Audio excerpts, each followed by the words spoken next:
What is up, everybody? Welcome back to the Blade Dive. How's everybody doing out there? I'm doing okay. Hope you guys are too. Thank you so much for tuning in. If you're here for the first time tuning into the Blade Dive, welcome. Stoked you're tuned in. And if you like what you listen to in this episode, subscribe. That's a big way that you can help this podcast. Leave us a review and tell a friend. Make sure you are telling a friend about the podcast. I'm just stoked that you're listening with your data plan. I'm not responsible for that bill that you pay, but I am stoked that you are supporting the podcast just by listening. It means the world. Thank you so much. It has been so cool to see everybody's photos from all around the world because we've got winter happening in the southern hemisphere. We've got summer happening up here where I am. Speaking of summer, it is hot as shit outside up here on the western side of North America, specifically the Pacific Northwest. Yeah, nice to have the breeze roll through every once in a while. But either way, it is dope to see everybody tagging us in their photos. Keep that up. You can use the hashtag #TheBladeDive. Or if you're using Instagram stories, use our handle @TheBladeDive. Let us know what you're up to.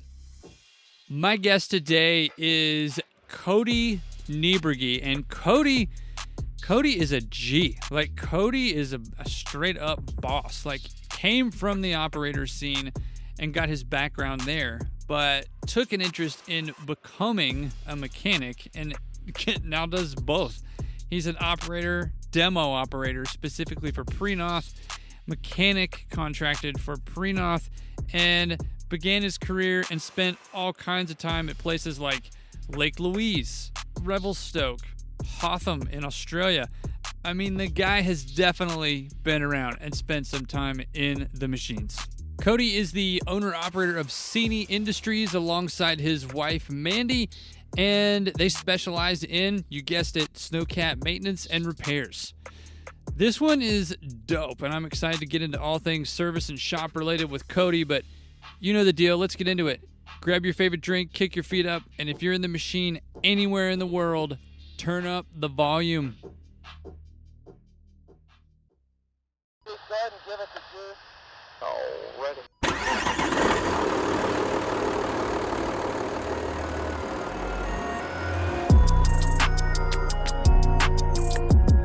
Okay, here we go. We are back in the virtual booth this week with Cody Niebrugge. Cody has got it going on, and let me just run you through again a little bit of what he has done. He has operated equipment at Hotham in Australia, Lake Louise, Revelstoke. He has operated and owned his own snowcat service and repair business called Cody Industries for quite some time. He has worked for both manufacturers at one point in time, Prenoth and Piston Boy, either distributor or contract work. And dude, he's a dad and a husband. Like, the guy he's got it going on. And I'm stoked that he's here. He's talking with me about all things shop and service as much as he wants to dive into. But man, Cody, welcome to the show. Thank you very much, Parker. I really appreciate the opportunity. It's a very humbling. It's a huge honor, and I'm extremely flattered. I'm super happy to actually have some people that want to listen to me talk about snowcats and join in on it. So we're really looking forward to it. Well, I'm stoked to have you, man. So thanks for taking the time. Speaking of time, right now is a really good time for me to thank our sponsor. The Blade Dive is presented by Prenoth. Big shout out to them for supporting the podcast. All right, man, you know the deal. We start things off with a special guest question, and yours comes from Andrew Deach. I'll play it now. Hey, Parker. Thanks for having me on. The first thing I thought of when you asked me if I had a question for Cody was when we were sitting in the grooming office after all our mentors had left. We were trying to figure out what we were going to do for a team for the season, and looked at Cody, asked him if he wanted to run a crew. His eyes got real big, and I'm pretty sure I just told him that we'll be all right. We'll figure it out. I wondered what you took away from that, Cody, and what you thought of when I asked you. But the only other thing I could think of is, did we ever figure out if it's a bad omen to hit a lynx with a snowcat? Thanks, Parker. Cody, proud of you, what you got going on, and hope to see you soon. Oh, Andrew's a deep man. Quite the well of knowledge with Andrew. And yeah, no, that was quite the time working with Deech. I was definitely honored to be given a chance with Andrew as well. We really hit it off. We were good friends. A few years later, he ended up coming back to Lake Louise and took the supervisor position and got me in with him. And what I took away from that was everything I could, learn as much as I could from him and everyone else. That was the biggest thing for me. I really love to learn, and my days at Lake Louise taught me a lot. So thank you very much, Andrew, for including me and having me there and teaching me what you did, because I did learn a lot from you. You were definitely one of the first stepping stones to catalyst my career. And the Link's comment, I was gonna say, sorry to interrupt, but is that basically hitting a cat with a cat, right? That's exactly what he's talking about. I had a employee who was struggling that year to figure out how to run the machine and fit in with the crew, because it was a tough year. We were shorthanded and understaffed and losing people left, right, and center. It was a tough time in the economy, so our crew was thin that year. And we had a young fellow had a rabbit run under his cat, and there was a lynx following him. And yeah, it was quite the thing. It couldn't believe what was happening, because it sounded so far off that I had to go check it out for myself. And by the time I got there, we'd realized what was going on, and it was true, and that this lynx had been hit by a cat, and we had to call up the park wardens to assess the situation and deal with it. And the funny thing is I'm from Saskatchewan, and my foreman was also from Saskatchewan, and we're both from a pretty rural area, and we both kind of looked at each other as this Australian fellow was in a very concerned state, and he turned and looked at me and said, "Well, that's got to be a bad omen." And to no word of a lie, the Australian fellow was beside himself with what to think, because we basically kept on leading him on, saying that if there was an Indian elder or native chief there, he would have been saying a few more words along the lines of, "That's never happened before, and it's got to be some sort of bad luck." So. Oh my God. Yeah, dude, that's intense. So, emotions running high. How did you, he was talking about the opportunity for you to lead a crew and take things under the, take the reins of everything, take the helm, however we want to phrase it. But how did that go down? You're leading the crew, you're doing your thing, you're describing showing up there to assess the situation. As the leader, I would have been emotional. I think I would have been like, wow. Can we just have a moment of silence? I think I would have been on that train for sure. What was running through your head there? Yeah, I still feel bad for him. What is the proper protocol for wildlife up there should anything like that happen? Let's say there's a mountain lion that makes its way up there. Side note, I will say this. It's funny being a parent, and you've brought, I'm sure Canadian people are way smarter, but I feel like of all the parents that I've talked to about the Rocky Mountains or mountains that are in the Pacific Northwest or a mountain range period, people in the United States seem to think that they kind of stay in the United States. I've run into so many parents where it's like, "Oh, wow, the Rocky Mountains go into Canada?" It's like, well, yeah. So, That John Denver's full of shit, hey? thought the Rocky was going to be a little rockier than this, he says. So the Rocky Range runs right up into Canada, and Banff National Park and Jasper National Park, part of the Rocky Range. So it's right up into northern Canada. And so Banff National Park is where Lake Louise is, and that was very heavily regulated with wildlife. So you were supposed to report what animals you saw. If there was rare animals, they would start shutting down areas, or figuring out exactly what they're supposed to do to keep this animal away from people and keep it safe, because more interaction with people, the more likely it's to have a problem or turn into a problem bear or cougar or whatever. But yeah, we ran into wildlife all the time, not literally, but as in just seeing it. That was I think the only time anyone's ever hit an animal that I know of except for at Mount Hotham in Australia when we hit a duck. It was a very wet evening, and the ducks were congregating at the bottom of the hill, and it flew into one of our cats. So. Oh wow, kind of a story out of Seven Springs. Joe Genovese, in the environment there in Pennsylvania, they have ducks that fly into snowmaking whales all the time. He was saying. So on the Blade Dive, I think this is the best part of the show is we get to know you, what you're all about, where you came from, how you got to where you were, maybe a little bit about your childhood, but we're just trying to really allow other people in the industry to realize that everybody that I'm talking to is a person too, and that's the best part of getting to know each guest. So I think it would be awesome, however you want to term it, however you want to phrase it, but just kind of painting that picture of you growing up, Cody, what that looked like for you. Fill us in on that a little bit. Yeah, I grew up in central Canada in Saskatchewan, so pretty much smack dab in the middle, a small area called Fulda, just outside of Humboldt. Humboldt was where we just recently had the bus crash 2-3 years ago now, where the hockey team was in an accident, and it was that town nobody ever really knew about until that accident 3 years ago. But small community, and I remember reading about that. Sorry to interrupt. I remember that was heavy. That was not. That was gnarly. Yeah. That was definitely heavy. Sorry to take you off track there, but yeah, I definitely remember seeing that in the news. No, and that was heavy. That's just the thing now. It's kind of, you tell people that story so that they kind of know where it is, because there's a good chance they heard that story. That's one of the most fatal bus crashes in history, and it was very tragic, but it definitely took a town to get back together and pull ourselves back up and get back to playing hockey, because it was very hockey oriented town along with the whole province. Hockey was a huge thing around here. I think just about everybody played it at some point, but so we grew up here in Saskatchewan on a farm.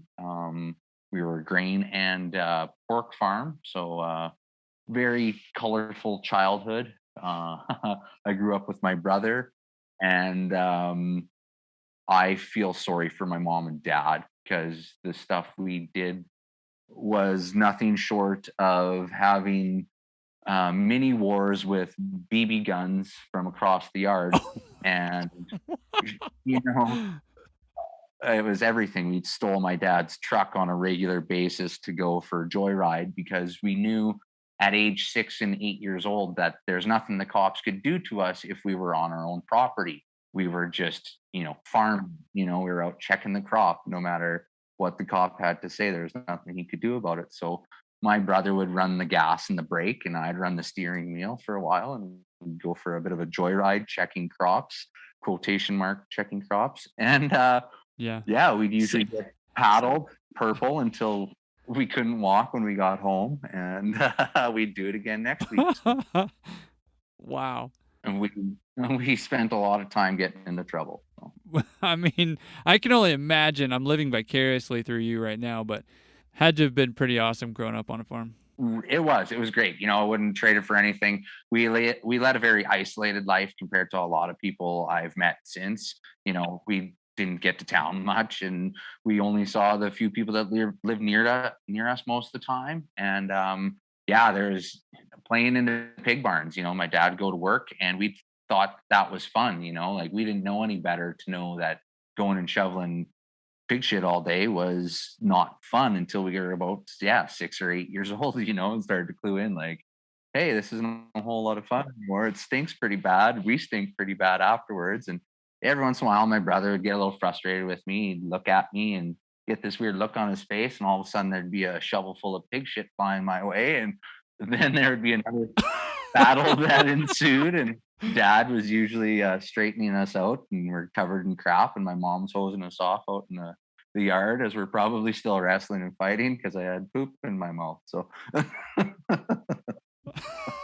it was a lot of fun. Oh man! My brother was also pretty famous.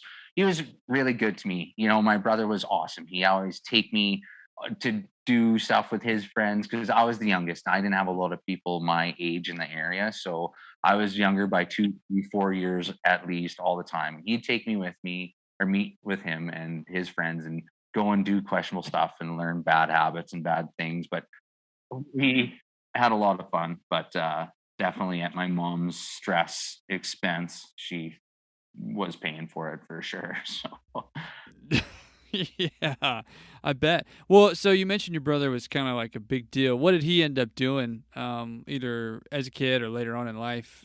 Just because he sounds like such an inspiration to you, which is rad. oh, Is he still that? I looked up. Yes, I looked up to my brother from the moment I came out. He was my big brother. There was nothing he could do wrong in my eyes other than pound on me every once in a while, but I got over it pretty quickly. So my brother ended up being a fishing guide in Northwest Territories for 8 years. He was up there Oh, wow. showing American guests around and catching them big 30, 40-pound lake trout out of the lakes up there. And he did that. So it was right near or just south of the Arctic Circle, north of 60 parallel or whatever on the grid there. And he did that for 8 years, caught a lot of big fish. He did fishing show himself as well. He was on TV for his fishing skills. He's always been very good outdoorsman. And after his first year up at the fishing camp, I kind of was sitting here thinking, well, if my brother can go and have fun and get paid for it and do what he loves, because all we did was fish, spare time, Yeah. fishing, talking about. So what is he fishing for? Is he fishing for pike or what? So you said lake trout, but pike too, or in like cabin-esque, like remote locations? Yeah, so in Saskatchewan, the pike and pickerel or walleye were the fish we typically fished for here growing up in high school and whatnot. And my brother was really, really into that. Like pedal bike out from town, 8 kilometers out to the closest lakes that he could go cast for 2 hours to bike back into town to go back to sleep for the night or whatever. So he was always fishing. Our spare time was spent fishing. But then when he went up north, mainly it was lake trout trophy fishing for the guests and the client. Yeah, way up there. Like, Arctic. It was Great Slave Lake, and he was on Christie Bay, right across from the town of Luxake. Man, well, obviously your brother definitely sounds like an inspiration, chased his dreams, did his thing, but you stepping into the machine and chasing your dream had to have happened at one point in time. I mean, you grew up on the farm, super fun childhood rather, and just, like I said, seeing your brother take off and do his thing.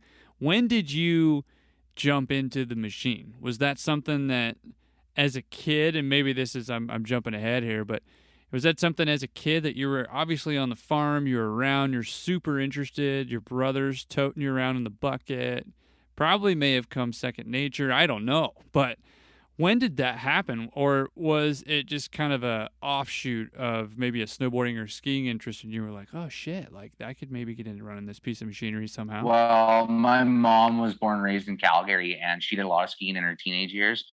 And her family's originally from Saskatchewan. She ended up meeting my dad and moving back this way. And she took me skiing the first time when I was 2. And that really kind of hit home with me. I really enjoyed it. I always wanted to go on the vacations to visit the grandparents because it ended up meaning we were going to get some skiing in too, usually. And we did a lot of skiing. We did most of the hills within 5 hours of Calgary multiple times by the time I was 15 or 16 years old. So my mom got me into it. And honestly, I was always around machinery. I always wanted to be on it. We'd sleep in the tractor as my dad was working the fields because we just wanted to be in the tractor so badly. We would cry if he'd take us out or, Wow. We had to be there all the time, running lawnmowers, like every piece of machinery in the yard, I had to jump on and figure out how to start it and run it and which lever did what. But yeah, we were always around machinery. I ended up kind of getting stuck on snowcats. I think I saw one on TV one day. There was a how it's made or one of those programs on Discovery Channel when I was 15 or 16 years old, and I saw the snowcat and I'm just like, oh, that's the coolest thing in the world. Like there's no piece of machine. People who aren't exposed to those pieces of equipment early on compared to those that are. I'm going to go ahead and say that I feel like individuals who have not been around the equipment early on in life, it takes them a little bit longer to kind of respect and appreciate that machine. For sure. And it's not necessarily an extension of their hand. I mean, you may disagree. I really struggled to figure out how to drive a snowcat for the first 3 months. Like, I really was struggling. I didn't like it after the first month and a half, 2 months. Like, I showed up there, I was just so gung ho to do this job, and I just wasn't catching it. I don't know if it was my flatland time, it wasn't totally understanding the mountain, or just so much machine to learn, or what was going on. But for the first few months, I was really struggling. And then Andrew Deach was helping train, sit in my passenger seat as I'm doing some of these runs, because I'd kind of said, like, hey, I think I need a bit more training. There's some things that just aren't clicking for me. And I still remember the night for me when it was coming around this little S bend corner. I turned my tiller, I turned my blade, and all of a sudden my cat just kind of wanted to go to the right. And then I turned it to the left, my blade and my tiller, and kind of just wanted to go the same way too. And I just kind of like eureka moment of like, this is how the snowcat is supposed to be ran.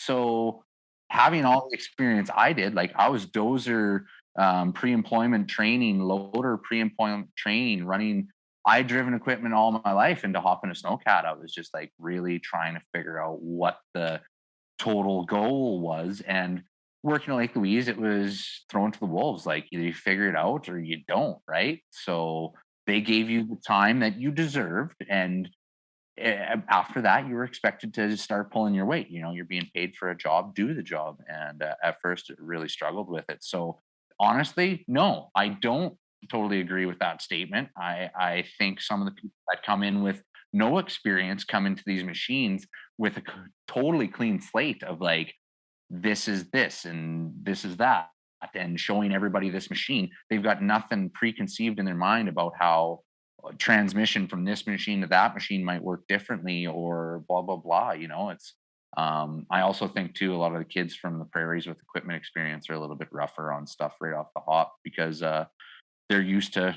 driving dad's tractor a little rougher than the rest. The other side of that, or the other perspective of that, would maybe be, you're talking about the kid that's running the tractor rough. What does it look like for somebody who does have experience running, family-owned tractor or equipment, and then actually respecting the equipment that is the snowcat? So, for example, the guys or gal is running the tractor rough on the farm.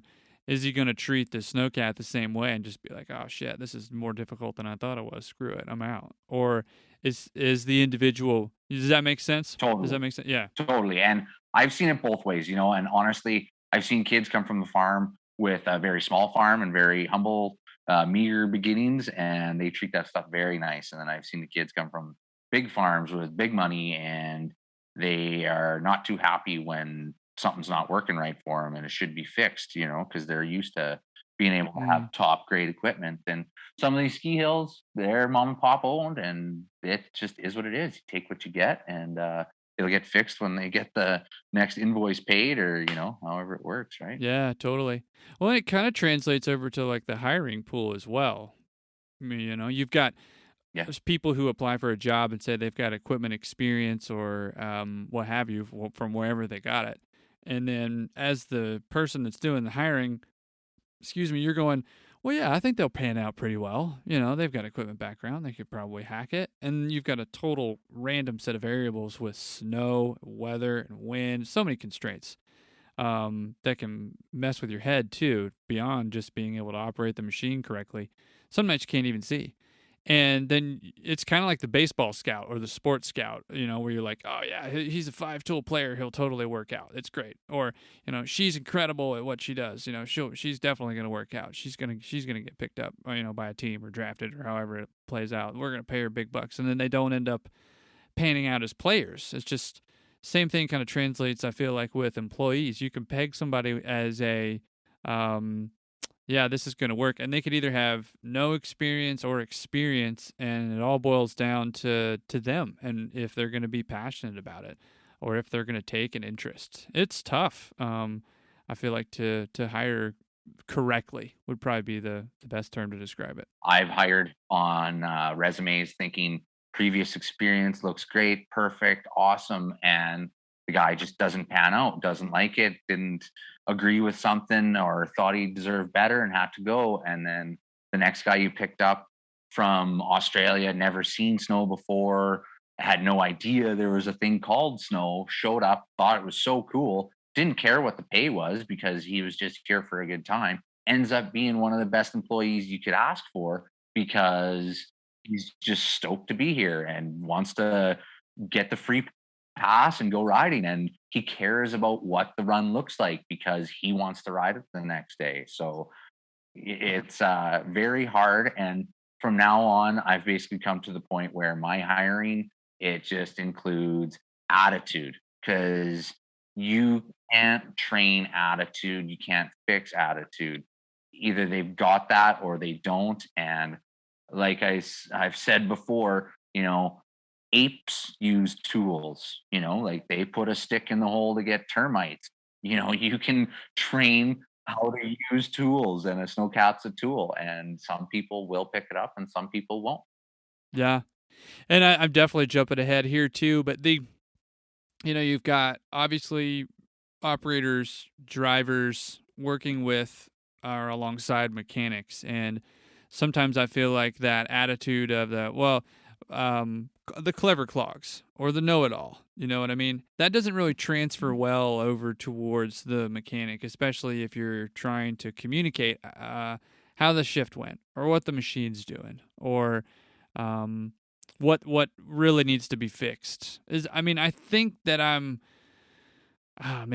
I think everybody could improve at communication. I think everybody could. But at the end of the day, I think when you're coming off the shift and you can also be empathetic to the mechanic who's showing up for the first, couple hours in the morning, like hitting them hard with, a bunch of just asinine comments is just, I think that's a little out of line. I mean, they're getting their shift going and their day going with coffee, and just like you're coming off the shift and you're wired.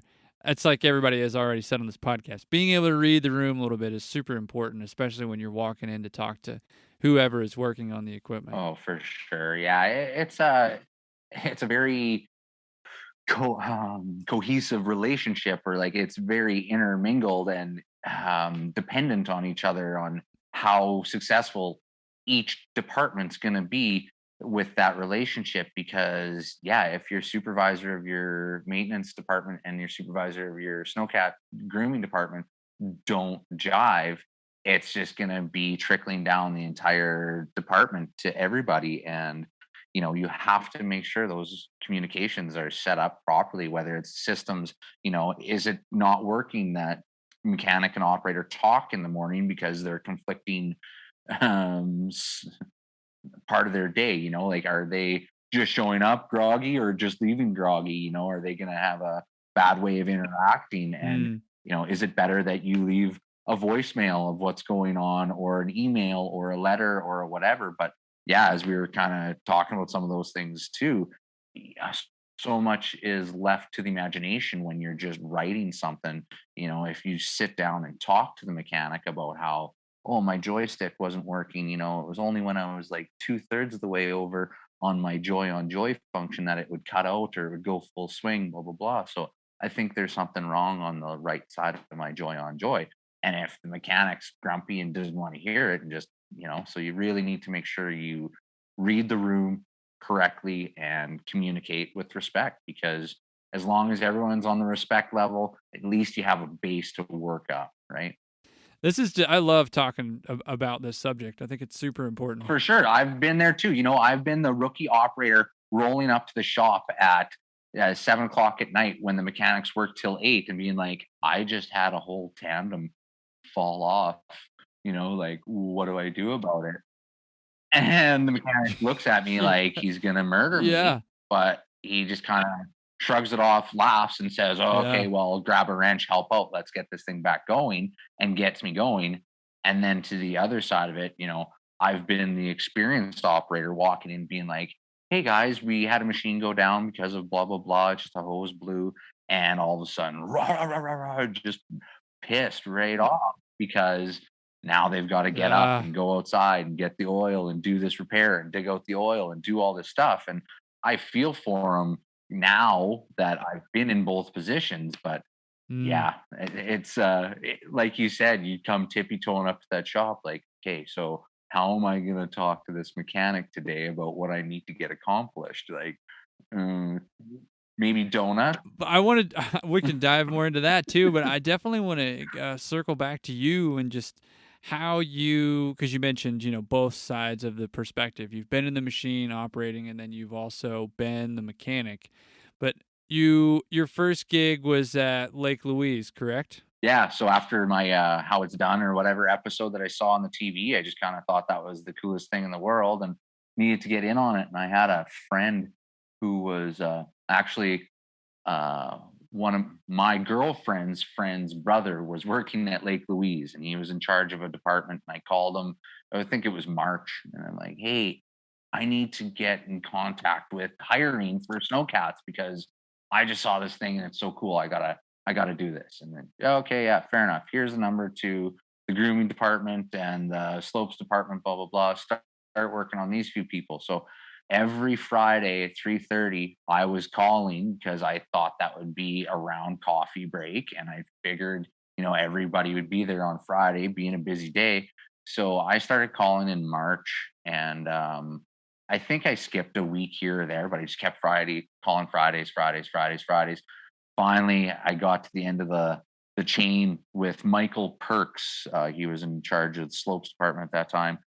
And I think it was probably June or late May by this point. And he's like, "Okay, man, like, we don't have any grooming happening this year. Like, it's over. Quit calling me. You're ruining my coffee break every Friday afternoon." And I'm like, "Just give me a job and I won't have to call you back and annoy you." Like, "Okay, fine.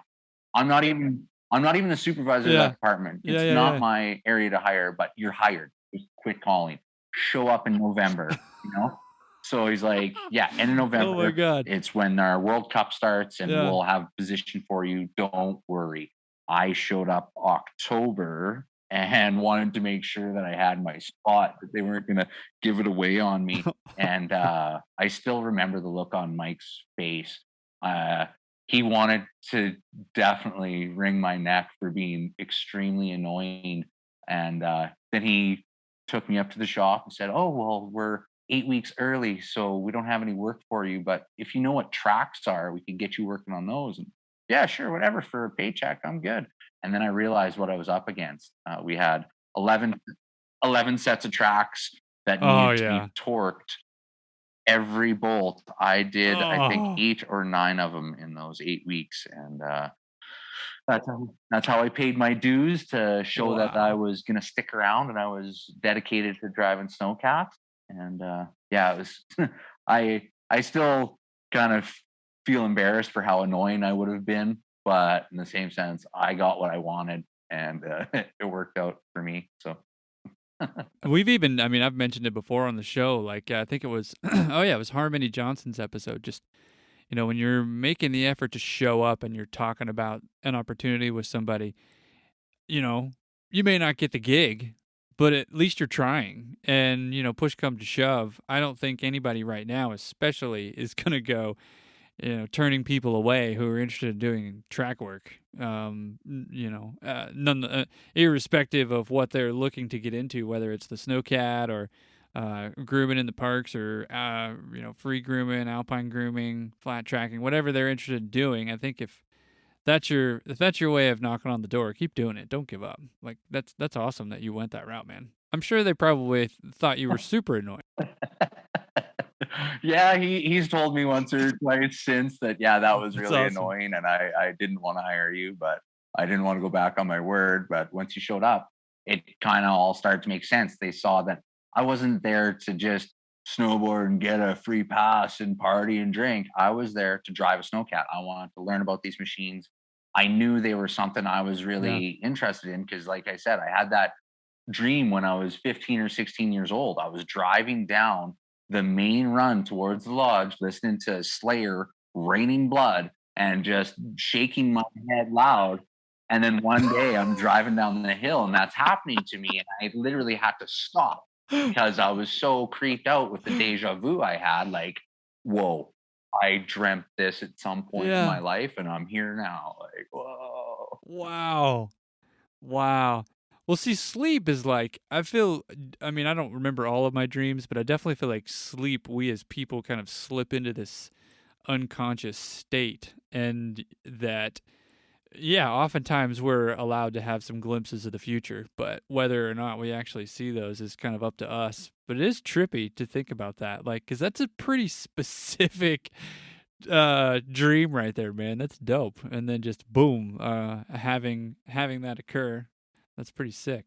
It's awesome. I've tried to get out of this industry numerous times since I was 19 years old. I've left the ski industry 3 times, and every time, like one of my coworkers now tells me, like this the ski industry and the snowcat industry, it's kind of like that ex-girlfriend. You don't really want to go back there. You shouldn't, but it's really good and sometimes it pays off. But yeah, it's it's been a great thing for me. It's been a great industry, and every time you get out of it, I come back into it with a fresh, rejuvenated outlook on it, and usually involves a little bit of a promotion or wage increase, so I keep coming back. I think it's been very difficult to find anything else that scratches that itch, to quote somebody else. But yeah, I think it's a very interesting, intriguing industry, and to be able to participate in it is definitely a blessing. It's a difficult industry to maintain a lifestyle. We've hit that topic pretty seriously on this podcast, and for those people that are given the opportunity to be able to provide for themselves and be in this industry and have a career, yeah, it's dope. It's awesome. Such a blessing, because it's not easy, that's for sure. And time is really the only thing that can be your friend. Investing in yourself and your career. That recollection you're having there is very serendipitous with your experience listening to Slayer. I was a big Slayer advocate for In the Snowcat listening material, because it was just what you needed to have going through the speakers, especially during the push projects. Yes, I was all about the Slayer. But segueing into good vibes, and I think kind of being your own boss, and we can jump back towards the days of Lake Louise and further operating. But I really want to know, like, you're doing, and this is just what I think is so intriguing, because I'm sure you're not the only one doing this. But it's dope. Like, you've got your own business now as a mechanic. And I mean, I know you just described going up to Lake Louise, getting the job working on tracks. So maybe I'll back up a little bit. So it was getting a job working on tracks back in 2005, and then getting into the machine. When did you kind of step out of the machine as an operator and jump into really building something that you thought would be a future in scenic industries with basically your cat skiing service operations? Basically, '05 to 2010 at Lake Louise, doing grooming, seasonal, so summers here and there. And then we had a big shakeup that year. Management was moving. There's a bunch of stuff happening. They were changing the entire fleet over to piston bully. And my pre-Noth guys out there will love this. So that was pretty much my cue to exit when they were going from pre-Noth to piston bully. I figured it was time to bow out and move. But it was just kind of getting to that point in the career where it was a thin snow year. I was struggling to do the job because it was after 5 years of 12-hour shifts, 4 days a week, you were getting really tired, you're getting really drained. I was pretty much burnt out every spring. It'd take me a month to get back to feeling myself. And that last year at Lake Louise, like, I was going home.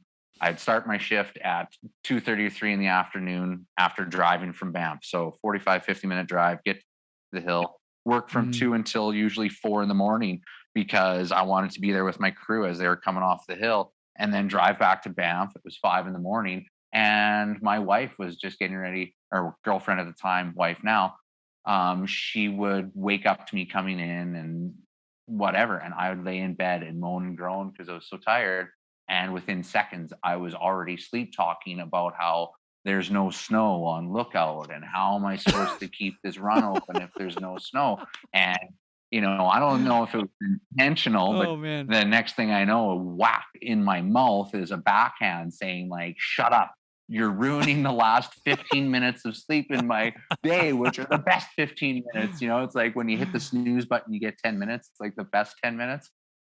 I was ruining that for her for the Oh last few man. months of my season, and she kind of sat me down with her better judgment and my resistance. Kind of said, like, I think it's time you take a different direction, or you look at what's going on, because you've Mm. plateaued at Lake Louise. You're supervisor. You've done all the jobs. You've done all the builds. There's nothing else for you to progress into unless you move to a different hill, or try and get into management. And the next day after this conversation with my wife, I was really funky all day. Real in a skunky mood that she's thinking I needed to quit and blah blah blah. And I get a phone call from my friend that had just started working as a mechanic at Sunshine Village. He's like, "Hey man, there's a job just open. One of our guys, he had to bail. He's not working here anymore. You should throw in your resume." And I walked into the office at Lake Louise and said the same thing, like, "Hey guys, I think it's time for me to make a change, blah, blah, blah."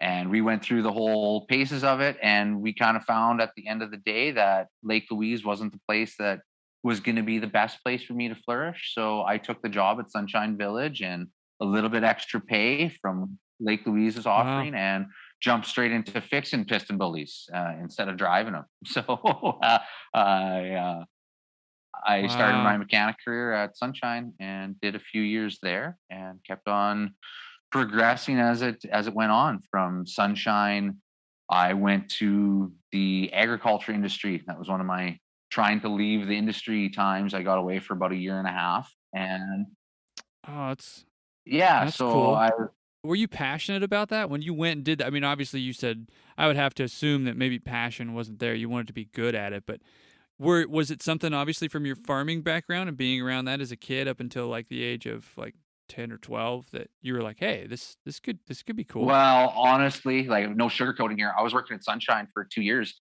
and the apprenticeship program that I was in, kind of, I got left behind. I was pretty much at the point where Alberta Oh, wow. Apprenticeship called me one day, and they're like, "If you don't go to school in the next 3 months, all of your previous hours and accreditations thrown out." And I kind of got in a scramble. It was just a ski hill kind of forgot about me and pushed me to the wayside because I maybe wasn't making enough noise about what I needed. And looked at my wife once again after 2 years of being a mechanic and said, like, where do we go? What do we do? What's our plan? And we agreed that, for me to leave province, I'd be able to keep my accreditation and my hours and everything. So we kind of just gathered our stuff, left Banff, hoping for the small town life, and moved to Saskatchewan to be around family. And it wasn't working for me at my point in my apprenticeship. After a year and a half of living in Saskatchewan, it was cold and I wasn't working on my snowcats, and I was pretty grumpy about that. And I didn't really have the best mind space or headspace after working in the ag industry and being in Saskatchewan, leaving my snowboarding and my friends and all that stuff. So I called that phone number for Piston Bully in Calgary, just saying, like, "Hey, you guys looking for any mechanics? I might be interested." And they scooped me up on the spot. Wouldn't Oh, Yeah, they no were shit. quite eager to get me in there to help out, and I jumped on it uh, as quick as I could. Bailed out of Saskatchewan. My girlfriend at the time, wife now, was kind of wondering where it was going to leave us and what was happening. And eventually, I did some of the work and felt pretty comfortable, and she wanted to come back. So I did a bunch of time for Piston Bully, went through the rest of my career and got to my Red Seal, or my trade certificate. And by that time, I wanted to go back to operating. I felt what a little bit of mechanicking was like and enjoyed it and really appreciated what I was learning. But I was still yearning for my snowcat seat time, and took a job at Mount Hotham Mm. for a season. So I jumped out of the wrenches and back into the cat, and headed south for a year. Wow. Can I just highlight the Yeah. fact that I think that your wife is just a badass for putting up with all the stuff that you've done in your life, and like the fact that she's probably followed Oh, you around the whole time too, supported you and believed in you and done your. We need to give a shout out to her. Heck yeah. thanks, Parker, for giving Mandy a little slice of time here. She deserves that more than I think you could even imagine. She followed me to Australia because I wanted to go, and she wasn't too keen on it at first, and it was quite the situation in Australia for us too, because her job at the Hill fell through, and she didn't get to come and live down in Hotham with me while I was working Mm. there. She ended up having to stay in Brisbane with friends, and yeah, she's followed me all over Western Canada doing this, putting up with my shift, putting up with my work. Like when I first started Cine Industries, October 2017, I started Cine Industries. I was going to go contracting them. Hey, honey, I've always been a pretty hard worker and, paid my share, but you think for the next few months, you could maybe cover the bills and the mortgage so that I can get my business started and having a little nest egg that Dude. were safe and secure. And she's totally on board. She was, yeah, absolutely. Like, sounds like a great idea. You're a hard worker. You deserve the opportunity to show that and make the rewards Mm. from it. And yeah, Mandy is the reason I've gotten this Yeah. far. Yeah. Same the tip of the hat to my wife as well too. I don't know where I'd be. I'd definitely be in some gutter somewhere, not talking about snowcats, that's for sure. I feel like there is this stereotype, this stigma, this aura that people or label. We'll call it a label. There we go. Better word. There's this label that coworkers of mechanics give to the mechanic. It's, oh man, I don't want to go down to the shop, or, well, I broke it. It's not a big deal. The mechanic will fix it. But they're like the lifeline, am I wrong for thinking that people just kind of shove mechanics off to the side and go, oh, whatever, we don't give a shit about them. They're definitely just there to fix what I break. They solve my problems. Beyond that, I could give two shits. Is that bad of me to think that way? Most ski hills I've been to, because working with Prenoth as a contractor on the road, I've been to a few hills. Working independently, going to cat ski operations here and there, I've been to a few operations and working at quite a few too. There is always a little bit of a stigma or a little bit of a apprehension between the two departments, and I've seen a lot of different ways of trying to tackle that, as a mechanic being an operator too and falling in right near the top of the ladder as the grooming department because he's had that experience and he's also the mechanic. And, there's so many variations of how to make that work. And really, when it comes down to it, one thing I just thought of before was, like, mechanics are always wanting to talk to the cat. Most of the time, if a mechanic is trying to figure out what's going on with the machine, they have trouble with the operator being the filter between the information. So the better the operator is able to communicate the information of what's happening exactly with an in-depth knowledge of the machine also, that's the only way to pass on a completely successful diagnosis to a mechanic. And typically the mechanic wants to talk to the machine, not the operator, because can be a situation where you're not getting the information you wanted, or maybe the operator did do something wrong. They're trying to leave out of it, because I've been there before. I've done stupid things. I've got caught for it, but I was never a liar about it. Sometimes not telling the whole truth isn't exactly lying. So if you lose a little part of the story, it's not technically lying. It's just maybe not giving the full truth. So I've maybe been there as an operator once before, and I've probably been mechanic on the receiving end of that type of a conversation too. So that's the way I look at that particular part of the relationship between mechanic and operator. And for everybody that's listening, when you're saying the mechanic wants to talk to the machine, you're saying the mechanic is wanting to spend time plugging into the machine, looking at the data, whatever it is that they can do, so that they can come up with the most accurate diagnosis possible. Maybe go and operate it. Well, yeah, exactly. And now they have tracking and GPS locator programs for these snowcats where you can see, like, they were running all this time in a live feed off the computer. And if there's a code that's logged, it's filed into this program, and you can have that alert sent to your mechanic website or email address, so that at 12:42 on the 8th, this problem was logged, and the mechanic can next morning go in and say, oh, here's email. This happened 6 times. Why did this happen 6 times before you realized what was going on?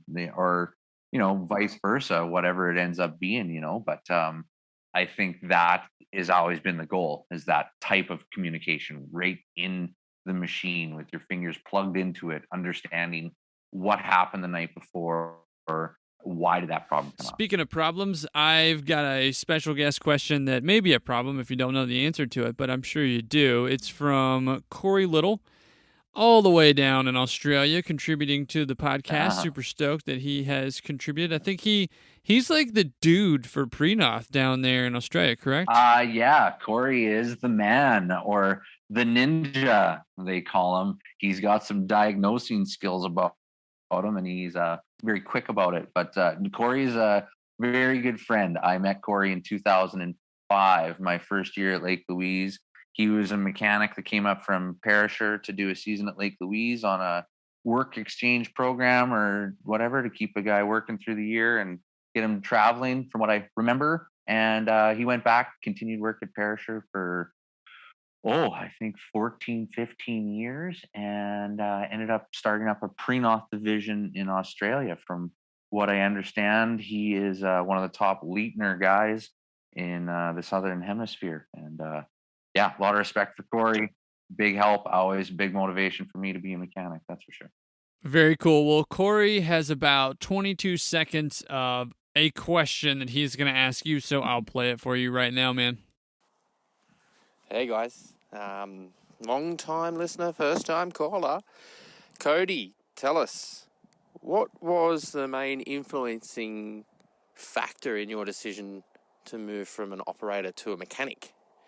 Was it something you always wanted to do, or did you just see the light?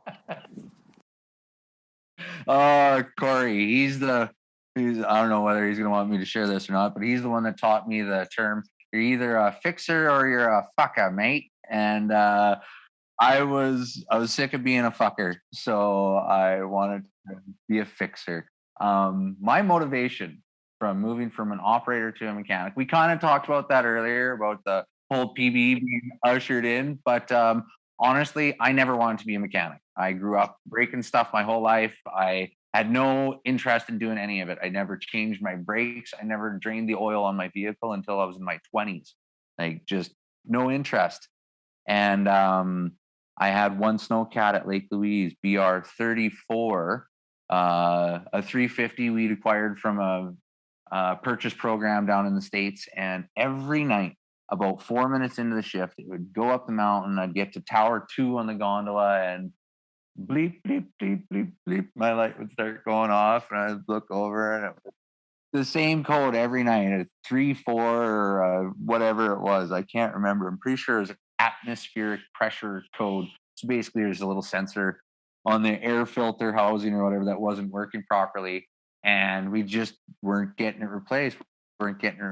And I'm not sure if it was a budget thing or a time thing or a work thing, but I was just always asking the mechanics, why?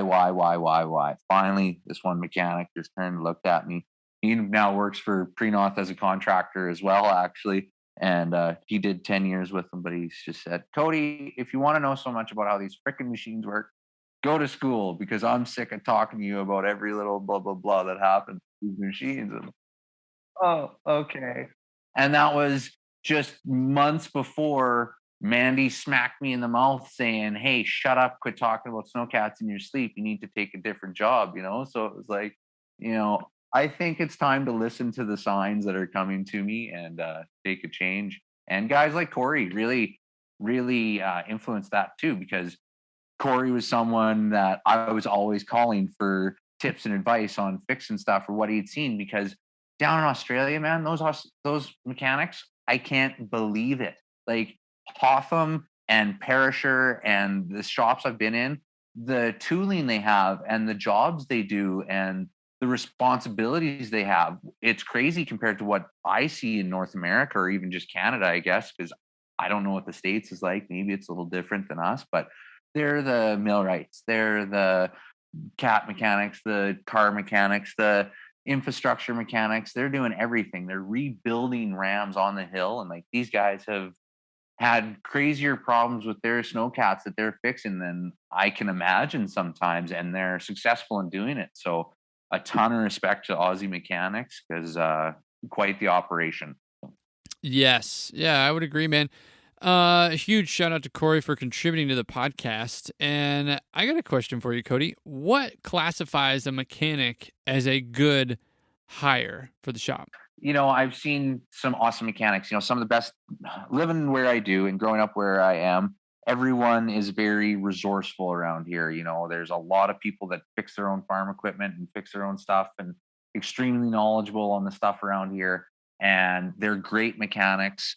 And to be a mechanic at a ski hill or for Prenoth is a different level of mechanic because it's a Ferrari. You're basically working on a big Ferrari with tracks on them, and they're a very advanced machine, very technologically advanced, and it's a dedication to being able to fix these machines properly and having the motivation to do it or the know-how to do it, because a good hire at the ski hills is I don't want to sound too jaded or give ski hills too much crap here, but I've seen some versions of how shops run, and it would be more effective to not have to worry about hiring continually and retain your people.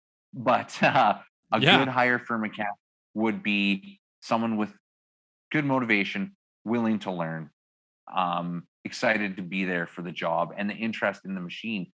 Because if you don't want to work on garbage trucks because they stink in their garbage trucks, then you shouldn't work on garbage trucks. And if you don't want to work on snowcats because they're wet, they're complicated, and you know, the whole industry surrounding it, then you got to stay away from it. You got to find the people that have the experience or the dedication. Yeah, no, that's a good point. Maybe another one I'll throw at you would be, just because we just talked a lot about communication and speaking to the mechanic, but shoe on the other foot, do you think that the mechanic has to have good communication, good bedside manner when approaching the operator? Yes. No, everybody. You know, it's weird like that. Mechanics and operators too. Typically operators sitting in the machine for 8, 9, 12 hours by themselves with their thoughts. And a mechanic is a person who's worked on the machine for 8, 9, 10 hours by themselves. Typically, you're not working right with someone. You're not working right beside someone. So the people skills of these two professions is lacking majority of the time in my aspect or my view of what I've seen. So yeah, people skills is huge and it's hard to come by. Like John Schwartz kind of talked about, you're going to have everybody in this industry, the guy talking about Bigfoot and the guy telling you about his second cousin removed when you're sitting in the cat with them. So to find the dynamic to make a working function team, yes, communication and the people skills, just definite. Where are you at? What's your perspective on retention and pay? So I know that we've talked previously in other episodes about, paying operators more, paying employees more, period. But the mechanic and obviously, new certifications, new levels of training, apprenticeships, how do you keep those people working in the shop? Topic is a lot of ski hills are always giving the bonus to a manager to keep the salaries down when it's proven retraining that operator entry level is way more costly than keeping a guy for $4 or $5 more, like especially mechanics too. Because as soon as you're losing another mechanic because he got his third year in apprenticeship and he's too expensive for the shop, well, you're training another kid to come in and learn what a wrench is and figure out where the bolts go. So how much is it going to cost to retrain people, and what's the advantage going to be to keep people? Yeah, I remember, just with respect to warranties, things of that nature, like the jobs that get paid in flat rate time. So let's say, for example, you've got a job that's prescribed to take you, or they say the manufacturer says it takes you 8 hours to do it. And you cut that up into 2 days or 3 days or however much it takes you to get there or however long the job takes. Sorry, excuse me. But if you do it in less time, you can still get paid for the 8. Does that make sense? So essentially, you're beating time. Compensating for time is the problem. We need to compensate for energy, because having someone do a job for 8 hours that they could have did it in 4 is counterproductive in the scope of things. So if you've got a really good mechanic who just has to stay there for 8 hours all the time, no matter how good he is and how well the fleet's running, is he going to want to come in every day, 40 hours a week, just to be there, just to be the person that's showing his face? Or are you going to say, hey, man, all the work's done, everything's running great, get paid for 8 because you did it in 4, Yeah, but maybe I'll play devil's advocate here too. Is that counterproductive to the culture of the ski resort? Does that make sense? Does that literally say that, okay, we're going to hire you on and you're going to do the work, and if you do it in less time, then you can go home? And then if we have a bunch of mechanics that are a part of that culture or a part of that scenario, does that extinguish the culture that you're trying to establish within the shop, because nobody's really ever there? Well, do they have old boy groomer who does that skier's left side of the mountain in 5 hours and looks perfect all the time, but he just hangs out for 3 more and tidies up some lift shacks, or unloads and loads, and a little extra time for cleaning at the end of the night, right? Like, you put the rookie in there, it's going to take him 11 hours because he doesn't have the circuits. He doesn't know where the dips, dives, rolls are, the big snow piles, so you have to kind of see what's that 40-year vet worth in this grand scope of thing. So are you saying pay him more money, allow him to leave early if that job is done to the expectation? Or do the job to a standard and keep that standard all the time, whatever time it takes is, that's up to you. If it's the same job every time, every night, groom that side of the mountain. I know there's variables, whether it's snow or conditions or however it's going to work, but you also have to think of an incentive to keep that 40-year vet of, like, he's doing the same lawn mowing, the same runs, the same everything. Let's give him a little bit more incentive to do it productively, so that the machine's not running for 8 hours just because he has to collect money for 8 hours. You're losing money as soon as that machine's not being completely productive. That's an extra hour that machine depreciated. That's 1 hour closer to service. That costs money. The operator's wage costs money. So really, when you look at that machine running for an hour, it's not just costing his wage, it's costing the oil, the diesel, the depreciation, the wear and tear. So would you not be saving money by having that machine sit in the parking lot for the extra 3 hours at $200 an hour of operating costs? So that's the thing management really isn't thinking about. I've got a very analytical mind, and I'm always thinking about the dollars and cents and where you're saving the money. If we didn't use the supplies this much, or if we didn't use the cat, just because it needs to collect him a paycheck. And that kind of falls in line with, too, like, the best snowcat is probably the snowcat that's actually running and not down. Isn't every snowcat the best one that's running? Yeah. Yeah, well, and just to be clear, too, you're not talking about, Cody is not talking about downing the machine. You're talking about being productive with employee hours and the workload that's in front of you. So, like, run with me on this one. Let's just talk about dollars and cents this way. If the machine's in the yard and it's runnable, but it's not running, how much money is it costing you at that point? Yeah, well, that is kind of a swing to it, isn't it? Like, if the machine's sitting there doing nothing, it's not really costing you anything other than the payment, right? Correct. So it's costing you more as soon as it's running. Can you do that job in 3 hours, or are you going to milk it and do it in 6, right? Yeah, and it's it's different from like the dealer floor plan or the purchase of the machine and the machine just sitting in the lot and not being utilized, or sitting in the lot and not being sold. Like there's interest that's being paid there for that machine just with it sitting there. But if it's being utilized in less time and it's sitting there, it's costing you less money. Yeah. That's, dude. Oh yeah, I know. A guy can open a can of worms on a zillion of these topics, which we kind of already have. That's what we're doing though. Yeah. You got to think about it. If you're management, you have to think about, like, are we saving money? What is the call? And no, you're not saving money by sending the operator home and not paying them. You're saving money by not sending the cat out and paying to have that cat run for 6 hours. Yeah, we could definitely open a can of worms on this topic of conversation, but yeah, like it's an interesting take, and it boils down to how much do you value your employee, and are you trying to step over a dime to spend a dollar? I guess that would be my 2 cents, pun intended.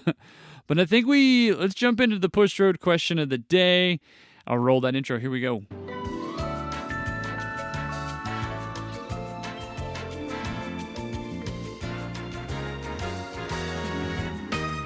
Push road question of the day. We got some good ones today that people submitted. I'm excited about them. So Joel Lynch is your first push road question of the day, Cody, and he asks, Cody, what is your biggest pet peeve when you're bringing a snowcat in for service or repair? Good one. Covered in snow and dirty cab. It's okay. I'll blanket that one. A dirty cat. Nothing worse than laying underneath a cat that's doing the Chinese drip torture of just a little bit of water dripping on your face every half a second while you're trying to change that grouser bar. Or if you're going to like reach behind the cat seat to go and grab for wiring, and you come out with sticky fingers or like ooze on your hand from the pizza the night before or whatever it was, those would be the peeves. Yeah, and I was also looking at what he had messaged me additionally for just examples of pet peeves, and he mentioned, dirty cabs from the night cruise dinner. Yeah, gross. Clean your cabs. I don't want to see your supper. Yeah, definitely. I hated having to clean up after people. But I will say, like, I was the biggest culprit of leaving my coffee mug in the cup holder, which I'm sure is just as much of a frustration. And then I would get pissed off at myself because I'd be like, what did I do with my nice coffee mug? Like, holy shit, where is it? I'd be freaking out. But yeah, like just the coffee mug rings on the dash and the crumbs everywhere and the wrappers and shit. And I just, oh man, that to me was a big frustration every shift. I hated dealing with that shit, and I would get so mad. The one saying I used to really like was just don't be a dick. And you kind of, one of the first episodes of this podcast I had heard, I was like, don't be a dick, put diesel in your cat. Fuck, that's gold. Like, I love that. That is exactly it. And I just had a little bit more broad, just don't be a dick. And usually not cleaning up after yourself was a dick move. So yeah, I think it's a dick move. Let's see. Moving along, our next push road question is from Brock Metzger. He is from the Midwest. He actually messaged the podcast on through the DMs and says that he found the podcast via Troll's Instagram page when we were talking to Adam Mahler. So shout out to Troll on that one. But Brock wants to know, what is the best way to make your mechanic happy and like you? Yeah, it's that relationship, operator mechanic relationship again. And honestly, I've been on both sides of it. I've been the dick mechanic, and I've been the shitty operator that the mechanic wants to strangle. So my advice to get the relationship is just to start the conversation, like, hi, how was your day? And it's amazing how actually trying to care about someone turns into caring about someone, which turns into a relationship, and then you have the working relationship. It's not that people don't understand that or don't get it, but it's putting in the effort to, this is someone I'm going to be working with. He might be here for 20 years and I may be here for 20 years. Let's just make sure that we're getting along, and hey, how you doing? How are the family? How's the kids? What's going on? And work from there. Yeah, that's solid. Well, if you didn't make this week's push road question, please make sure that you're submitting next week. We do 2 to 3 every week, and we get a lot of push road questions. And it's awesome because we're letting people know who we're talking to every week, and I will do a better job of kind of letting folks know what the background of people is so that it's not like, well, I don't know who that person is. If we can relate it to, here's who we're talking to, and this is what they do, I think that will definitely help out a lot of people who want to contribute and haven't already. Cody, thanks for participating in the push road question of the day.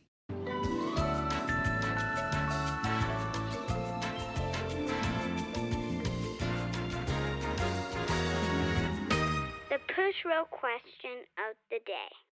Okay, so Cody, I know you mentioned John Swartz in his episode earlier and just kind of like that light-handed versus heavy-handed operator. If we spun that a different way and said, hey, what are some good and bad habits that you've seen, Cody, out of operators?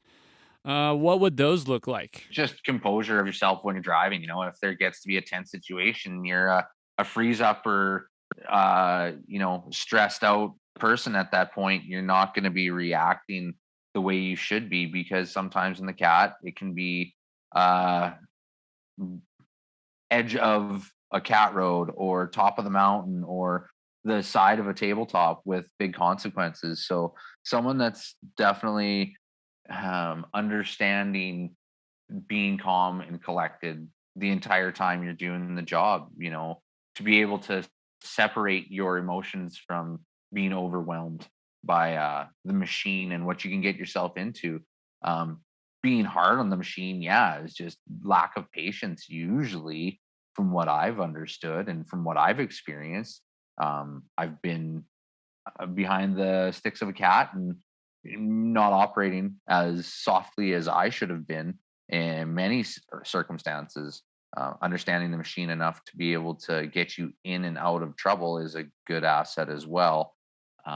Being abusive to the machine comes with the knowledge as well. I believe, you're finding that teetering point of, am I being hard on this, or am I just getting the job done productively, efficiently?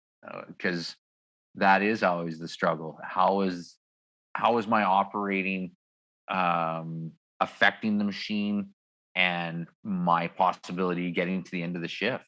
Yeah, that's a great point. I know we've talked about this before, but is that kind of along the lines of like a good hire? Is that part of the recruiting process as well? What are your thoughts there? Sometimes gender, like being in this industry as long as I have, I've seen the boys club. It's been talked about, and generally women are easier on machinery. They're not as rammy. They don't get as upset when it's not working properly or whatever. It's, sometimes a good hire for low impact operator is just going with a woman. Well, huge shout out to everybody out there that operates, but especially Jess Riccitelli, Harmony Johnson, and Isabel Falardo, who have already been a guest on the show. What else you got, Cody, that people could probably learn about? Good and bad habits. What you got? Just understanding how the machine runs, I think is going to be a huge thing. Good habit, your walk around checks, pre and post shift. The stuff that everybody can do is sometimes the most important. You've got that one operator who's got a little bit more skill than everybody else, or just seems to be able to pull off that big build or the big jump or the big road or whatever it may be, the race course, and they don't clean up their cat. They don't diesel up their machine. They don't communicate properly. At what point does the best operator in the world not do their job good enough to be able to keep it? So, wow. Yeah, it's kind of lonely at the top. It takes effort to stay there. Good and bad habits. Good and bad habits is basically the pinnacle of it. You're doing your walk around checks, you're checking your fluids, you're communicating back the information properly, watching your pass, riding your cord, honestly, I think that's probably one of the biggest things for operators is, what are you putting out the back? Are you having a product that is consistent and quality every day? And do you know it from experience, or are you just listening to what someone has to say? Yeah. Well, hey, I love what you're having to say about good and bad habits and just people in general, but um I do want to cover material on, or just conversation on, you being a demo operator for Prenoth. It's new territory for you, correct? Is that correct? Yeah. Yeah, and so whether, I'm not saying you're like the top dog, and I'm not saying you're the middle of the road or bottom of the barrel, but you've got an opportunity there, you know? I've got I've got nowhere to go but up in this position. So that's a great thing. Yeah, with my relationship with Prenoth, since working in Revelstoke, I've cracked up a deal with them. I'm a Prenoth service center for Saskatchewan, so an area that didn't have a mechanic in the area. I am able to represent Prenoth, which I'm super proud of and very, very happy with. But part of that came the demo operator. So when we have new equipment coming out, or a customer buy a new piece of machinery, I follow that machine out. I go and set it up for them and sit with them for as long as needed to let them feel comfortable and make sure they've got the reins on what's going on with that machine.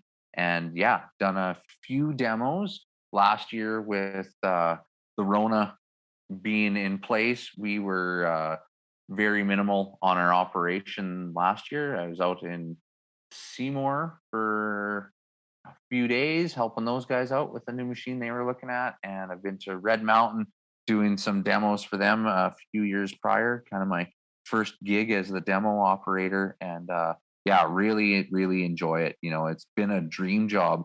When I was working at Lake Louise, we'd always sat there, and for how much shop talk I always did at the bar or wherever else about snowcats, I always thought being a demo operator was going to be just the coolest thing in the world. And, you know, I had to be that guy. And the opportunity came up last year to fill those boots, and super excited. Hoping this year everything keeps going really well and we get a program coming out, because I think the Stage 5 Bison is the newest up and comer in Western Canada. I know Europe's got it, and you guys may have seen it down in the States a bit here and there. It looks like a pretty fancy machine. So super excited to see what that's all going to be about.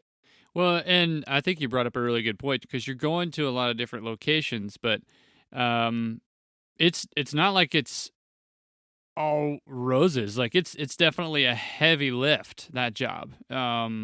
If you can, like, I'd be stoked for you to go into detail about any experiences you've had with like remote locations and having to facilitate the logistics there.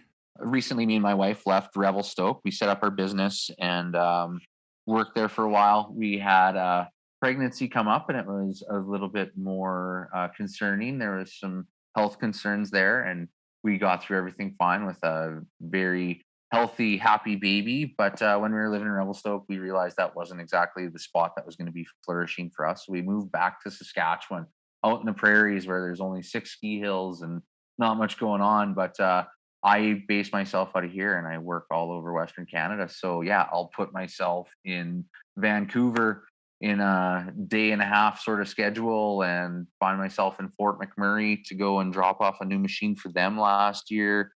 They've got a very nice local ski hill, and yeah, some of these spots aren't right on the beaten path, and some of them are very cold. Like Fort McMurray, I think was minus 41 the day I woke up. That's minus 40 is minus 40. So, you know, that's where the scale converts.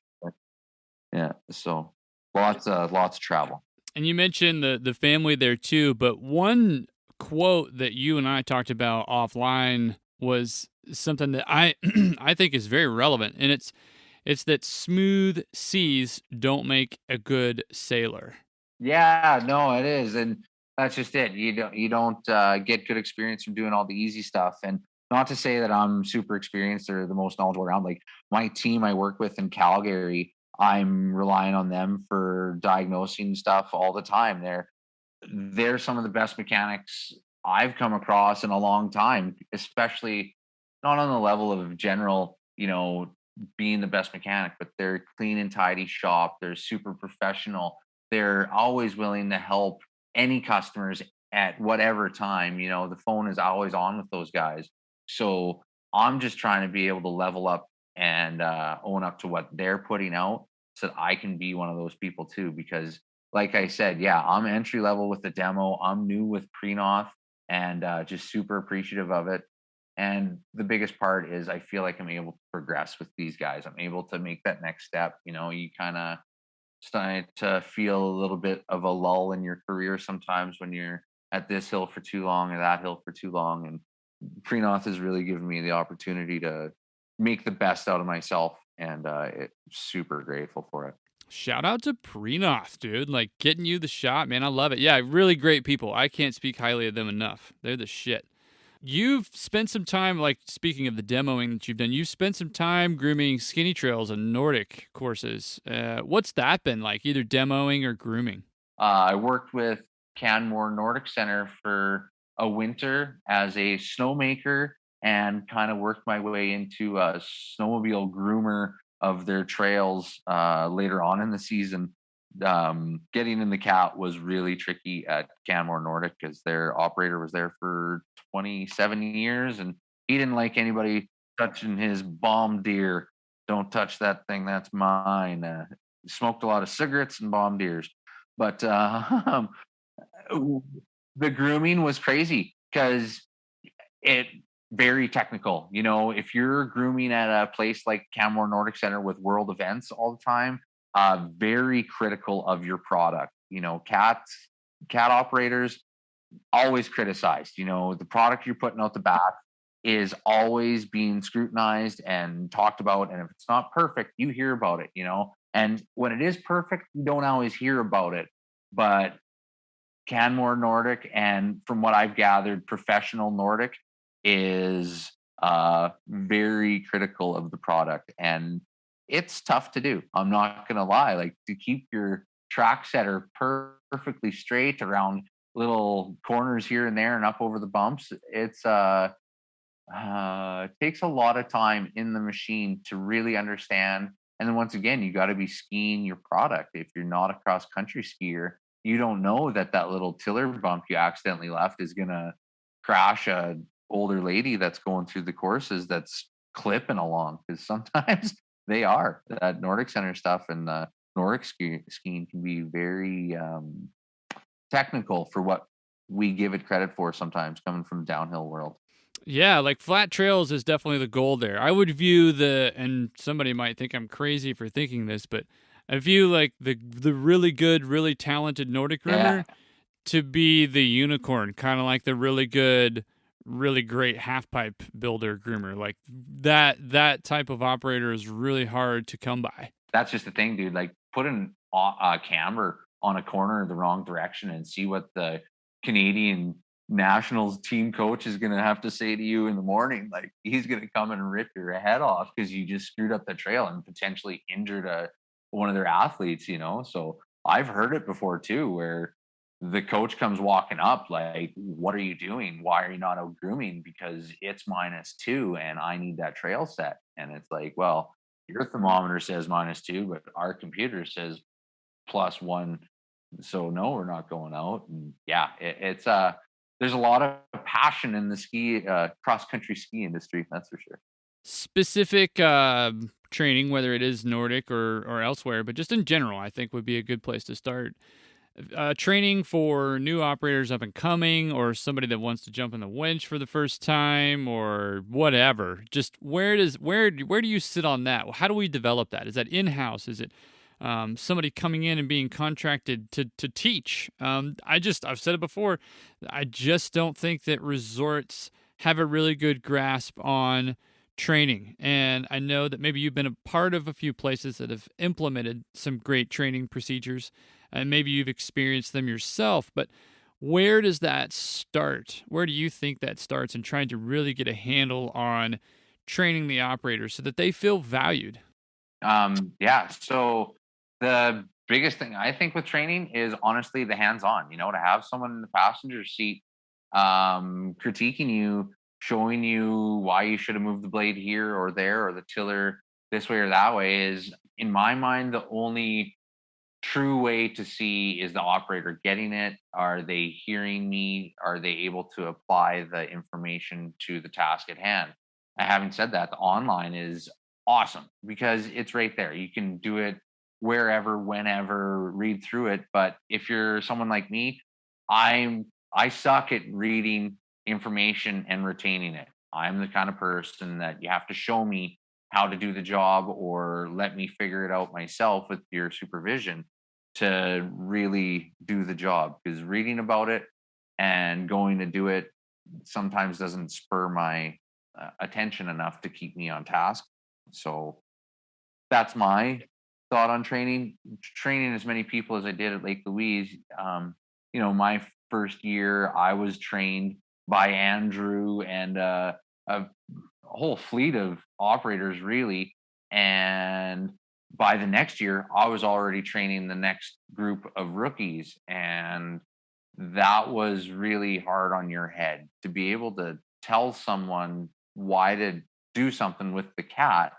Was pretty much like the nail in the coffin of like, now I understand why I'm doing these things, because I have to explain it to someone else that's asking why, so that's why I think hands-on training is the only way. Mm. And we could even take it down the road of like programs and whether or not the definition of a program is more than one person working to put people through a process so that they can retain information, kind of like a school, or if it's not that. But I think so many times the places that do have single person, single individual, single employee programs, is what happens is you have people that become less motivated to teach or train. Am I right or wrong there? Like, what does that boil down to? And why are some people maybe so unmotivated to teach or to train? When it's all said and done, some people don't understand that passing along the information is a more satisfying thing in my mind. Being able to teach someone else and see them enjoy it, like you're enjoying this information, it's benefiting you, that's a good feeling. I like to see people be successful. And like the episode of The Simpsons where Homer's just headbutting that guy, some people are just dicks, it comes back to it, because we've all worked with those guys. Don't want to sit in the cat with you, don't want to sit in the cat with them, don't want anyone sitting in the cat, period, just leave me alone, do my thing. And sometimes they're the best operators. I had a ton of those guys that I worked with, and they're great people, don't get me wrong, but in their work setting, they didn't want to be the supervisor, they didn't want to be the foreman, they didn't want to put their neck out because they were comfortable with where they were, or they just weren't that personality to do it, really, because that's what it comes down to. And the long and short of it is, who's going to teach you and why. Most of the time it comes down to, because it's my job and I have to, but to find that person that actually wants to is the ultimate goal, right? Yeah, that is the $1 million question. Who and how? And that person is the biggest asset to a resort, whoever wants to train people. 100% correct. Well, and then there's the whole other spectrum of the online training, which, I mean, it's still valuable. Don't get me wrong there. It's still valuable. I think I'd love to get my hands on some of the online training just to kick the tires. But have you delved into that at all? I've got the subscription for all of the Prenoth online e-training. And not that I don't think it's a good resource, like In the Seat is the best, but it's awesome. I really enjoy that Prenoth has given me the opportunity to read that information, do the test, get the certification, and have the credentials to go along with it. It's a treasure trove of information. To the point where I actually felt my brain kind of hurting that night because I'd read too much. So I need to be a little bit more diligent about getting through all of these manuals, but in the same sense too, like, you can only take so much at a time. Being a non-computer learner like I am, I'm finding myself a little bit more tasked with the project of learning all this information. But I think it's a great resource. I think everyone should have a look at it for sure. If you're an operator sitting in the seat, I think every ski hill should be having every operator do the bare minimum, from the basic operator identifications and training to your supervisor doing mechanical training as well. It doesn't take away time of a mechanic to be able to show the other department a huge trove of information that is going to help them out astronomically when it comes to identifying problems, why they happened, how to get them to not happen. Like, the e-training is going to be the way of it. So I think we all need to kind of hop on board and give it a good shot and evaluate it to see maybe there is a few more tests that they can work in there that are a little bit more mind stimulating so that you can be a bit more engaged and not just reading. And I haven't been through all the manuals, so still a lot to go for me. Speaking of training, I've got another special guest question for you from Dawn. And I think you guys work together at Lake Louise, so she's got some dirt. Dawn wants to know, what was your favorite experience grooming at the lake that has defined who you are as an operator today? And she also wants to know, what was the scariest experience you've had in a machine? Oh, thanks, Dawn. Yeah, she was one of the ladies that taught me how to drive snowcat, and she was gruesome. She was very adamant that I wasn't going to make it to the end of the season because I needed to do better. And it was funny because she was a good operator. She was a really fun person to be around too. I really enjoyed Dawn. But yeah, she set me up for a doozy.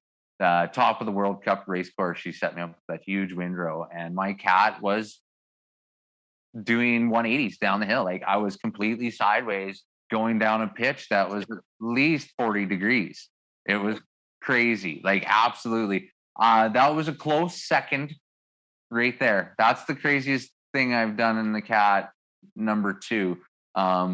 First year, definitely I loaded my shorts after that one. I had to go back to the base and clean up after that because I was scared. I was so scared.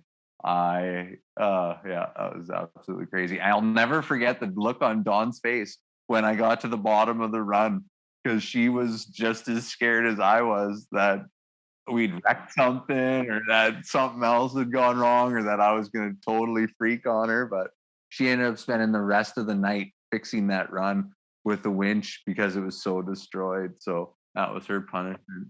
Yeah. The first gnarliest thing I've ever done was working at Monashee Powder. After I did the first season as mechanic, I got in as a road builder. The fellow that ripped the tracks off, he got laid off that year, and I went in and took the relief road builder position, and that was the gnarliest thing, pretty much the whole way around. Building yourself up to the top of these mountains without a speck of a road or an idea where you're going, really, in a complete whiteout, way out in the backcountry. The whole aspect of it was the gnarliest, craziest thing. But yeah, hit by avalanches, falling off roads. Yeah, the middle of Narnia, thinking you're Neverland, not coming back because you're so far out there. That's the gnarliest for sure. Yeah, that's heavy. That's really appreciate that. I bet you did.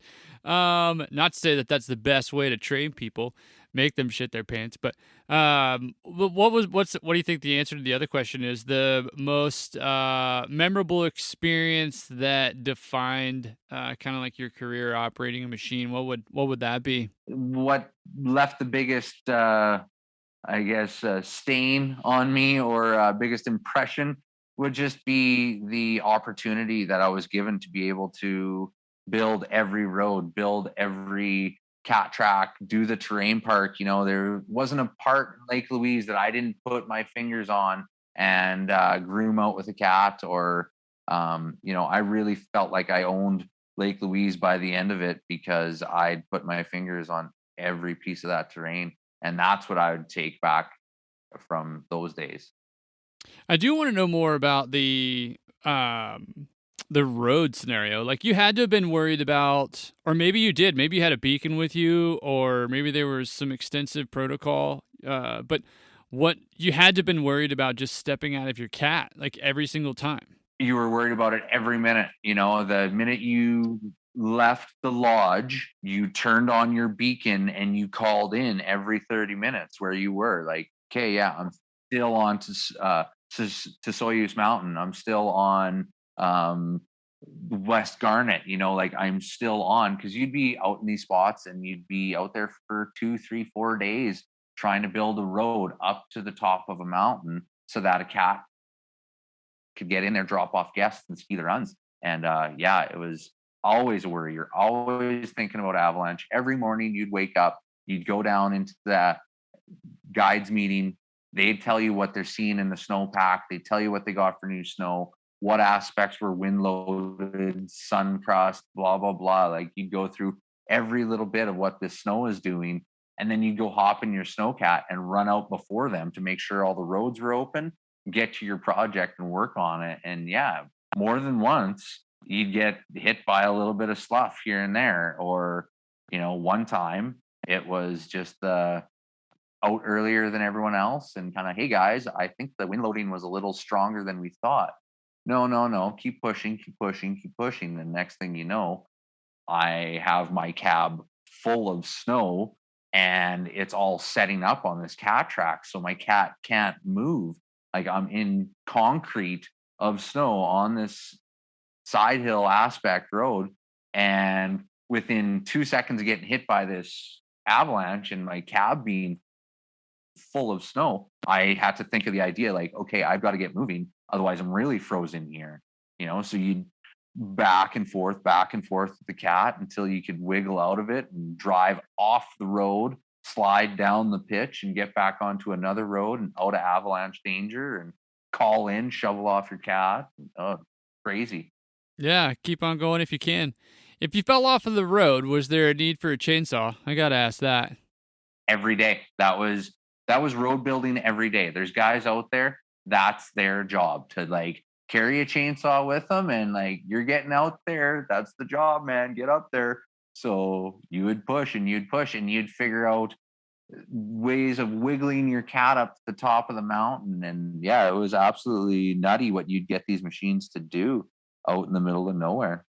And every once in a while you'd be pushing on those roads and it was like, oh, if I go down here, I'm not getting out, maybe alive either. So if I go off over there, it might not be so bad. And once or twice, I just drove off the road because I was feeling like I was out of luck.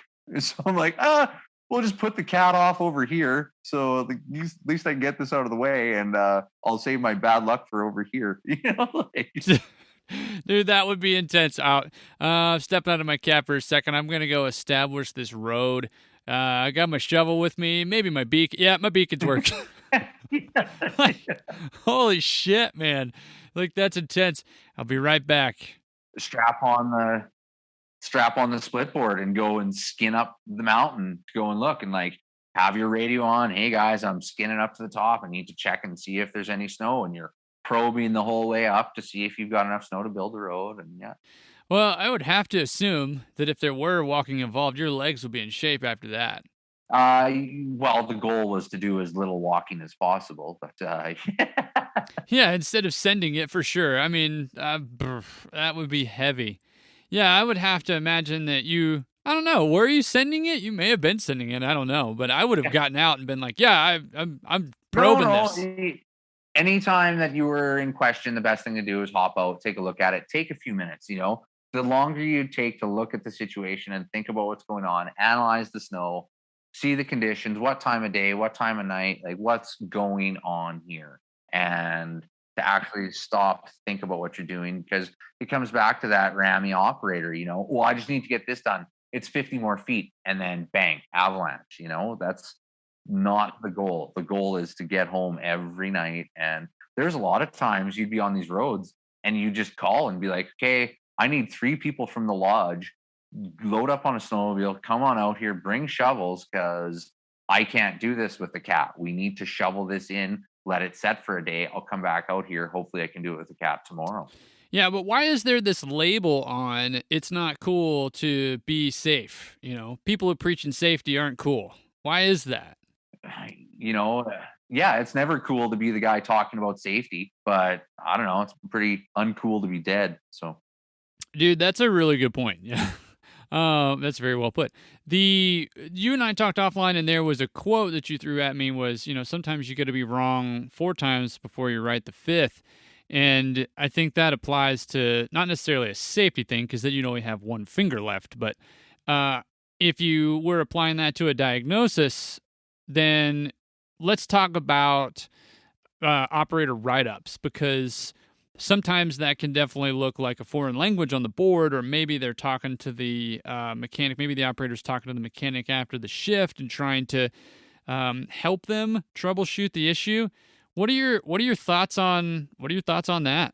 Writing up machines or communicating with mechanics from that standpoint. Is it okay to be super specific, or is it better for the operator to be a little broad, or just let them know a simple thing that came up during the shift that they noticed? Like, what can be helpful during write-ups for the mechanic? If the mechanic starts running down a big line of stuff because of an operator not giving the proper information, it's understandable, but in the same sense too, it's like, my blade wasn't working. Hop in the cat, turn it on, use the blade. If it's working, use it for longer until you can find that it's glitching.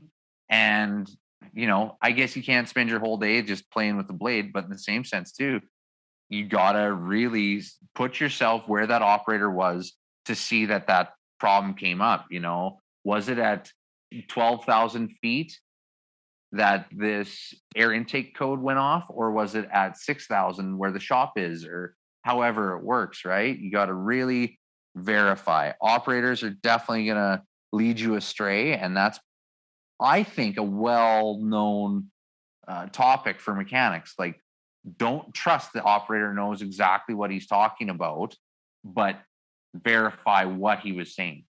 Yeah, I think specifics are important. I really do. I think as long, like you're saying, you're using the word verify, I think as long as it's kind of like the proof in the pudding, you can't make shit up. Like, let's talk about when it happened. Let's talk about where it happened. Let's talk about what they think is going on. And then I think that's a good start. Like, any of the specifics that you can throw out there that would help for sure. But don't and maybe tell the truth. That's probably what I'm getting at. As all the little tidbits you can pass along, you know, every little piece of the puzzle. What time did it happen? How far into the shift? The who, what, where, why, when. Yeah, and then see too. So you mentioned the who, what, why, where, when. Sometimes that can turn into pointing fingers, and that's something that I definitely want. Even if you've got like a little snippet that you could share with us, but why does that happen so often? Like, it doesn't. And like, in a perfect world, machines would get fixed, and they probably sit there in the yard, and they wouldn't go out, and they wouldn't break, but they go out and they break, and then there's this whole circle that happens of he did it, she did it, they did it, and it was just this group effort that did it. It doesn't, like, it's such a waste of time.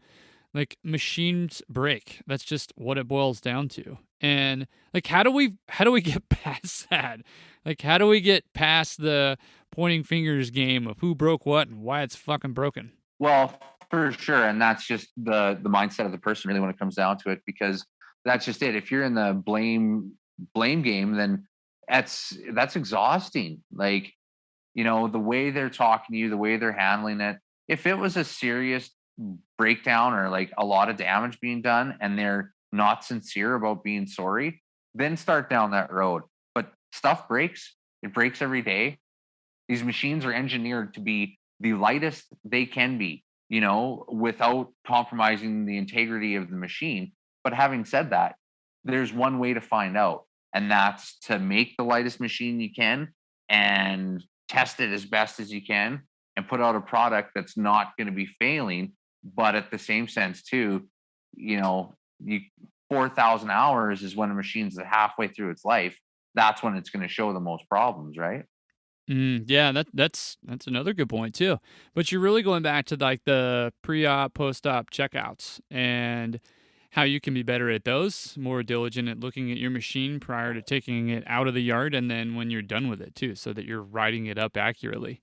The future, dude. Like I would love, Cody, I would love to get your take on the future. It's you can take it anywhere you want to. Machines, the industry as a whole, brands and mechanics within them, but the future. What's your 2 cents there? Yeah, it's a big topic right now, the future, right? Like where is this industry going? How is society gonna push us there, right? With all the developments in the last year and a half, you really got to be at the top of this wave to catch it and ride it and see how it's going to change. And ski industry in Western Canada actually did pretty well last year, so hopefully that continues, and outdoor sports and all that stuff, it's a great thing, keep everybody active. And in the future, it's crazy the stuff coming out from Leitner Group, like snowmaking, portable snowmaking machine, basically like a conveyor that just pours out snow into a pile and you push out from wherever. So like the technology they're having on whether the terrain park builders are doing special events in special spots, like I was down in Australia for the Hotham season. We went and saw a snowboard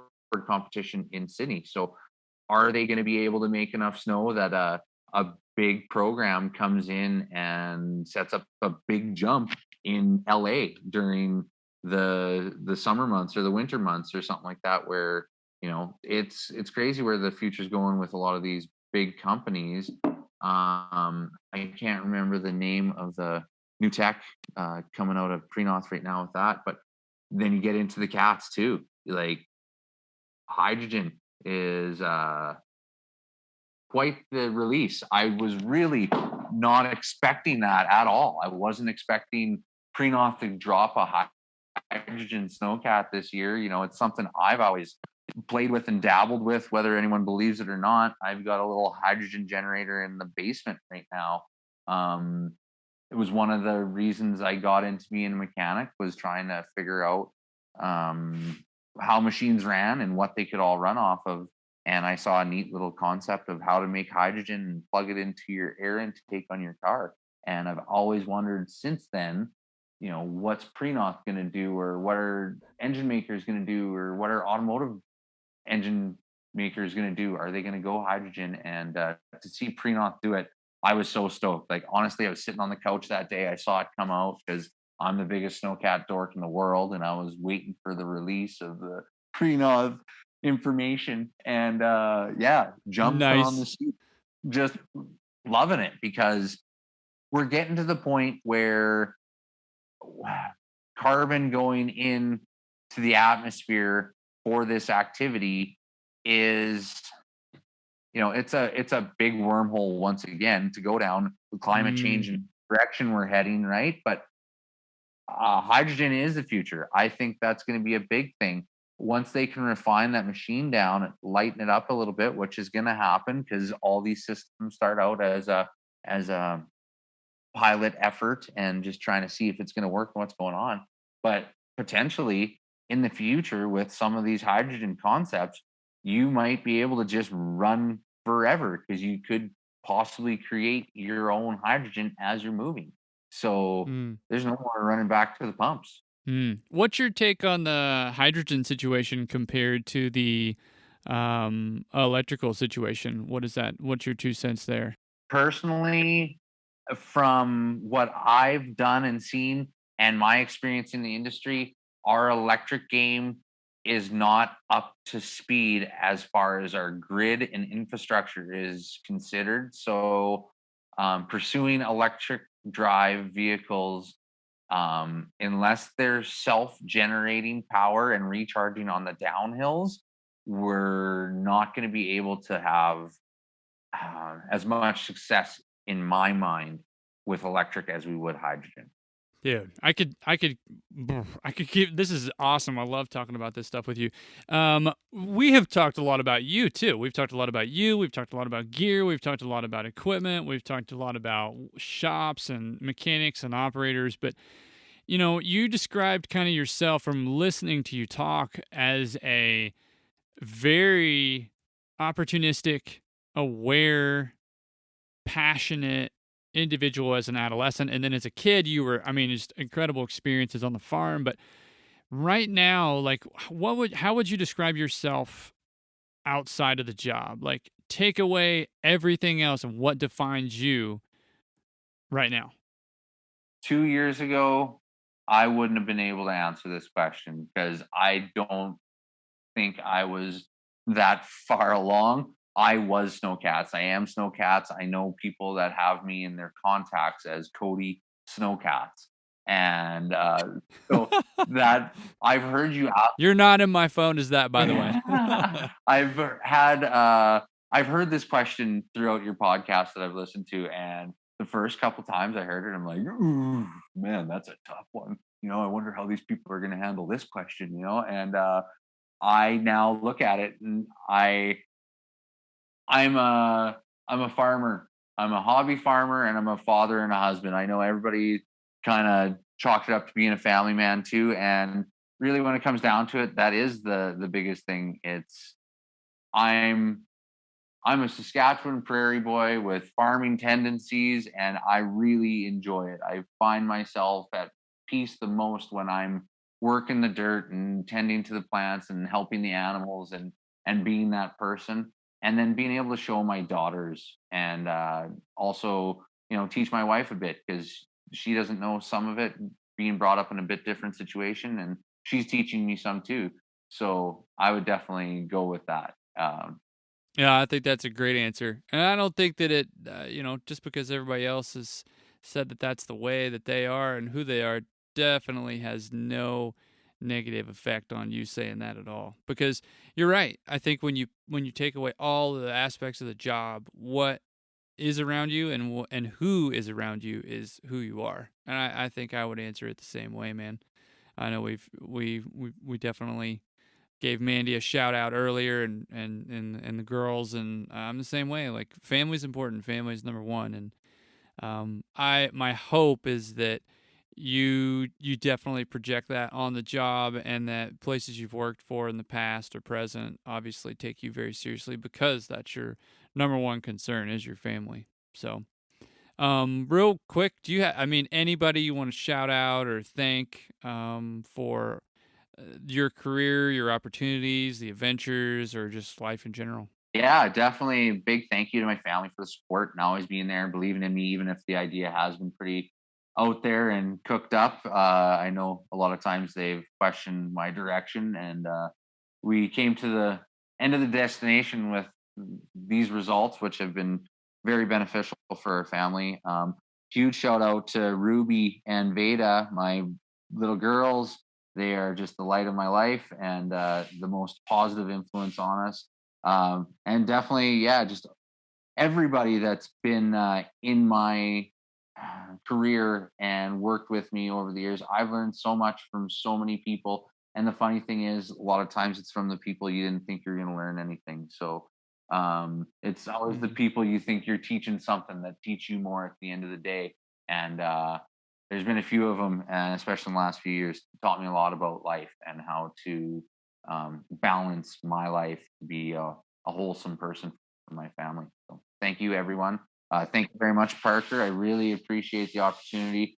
I hope everyone can muscle the rest of this or all of this podcast and the shop talk that we ensued with. So, and what everyone's going to have to endure. So.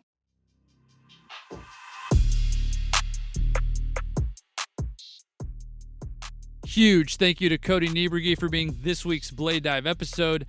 And he's right.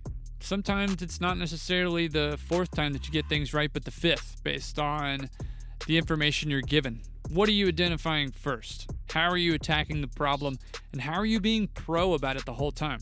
If you haven't already, make sure you're subscribed to the podcast and follow us on social media at The Blade Dive. All right, you know the deal, and Cody and I talked about it on the show. Don't be a dick. Fill up your machine at the end of your shift, please.